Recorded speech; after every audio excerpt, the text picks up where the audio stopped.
বেলা 3 ঘটিকা হইতে আজ বেলা 3 ঘটিকা হইতে ঐতিহ্যবাহী বড় দরগারহাট বাজার প্রাঙ্গণে বাংলাদেশ মুজাহিদ কমিটি সীতাকুণ্ড উপজেলা শাখার উদ্যোগে এক বিরাট ওয়াজ মাহফিল হালকায় জিকির অনুষ্ঠিত হবে ইনশাআল্লাহ। আজকের মাহফিলে প্রধান মেহমান হিসেবে আসন অলঙ্কৃত করবেন বাংলার লক্ষ কোটি তাওহীদি জনতার রাজনৈতিক ও আধ্যাত্মিক রাহবার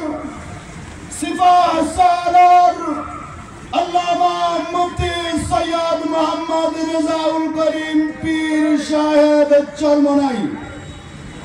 আল্লামা মুফতি সৈয়দ মোহাম্মদ রেজাউল করিম পীর সাহেব চরমনাই। এতে আরো উপস্থিত থাকবেন জাতীয় উলামা মাশায়েখ আইম্মা পরিষদের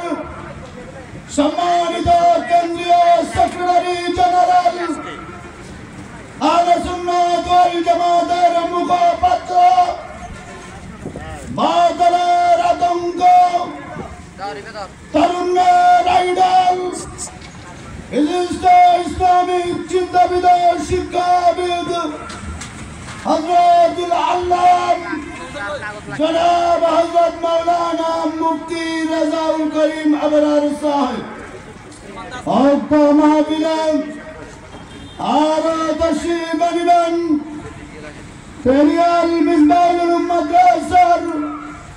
সুযোগ্য মুহাদ্দিস হযরতুল আল্লাম জনাব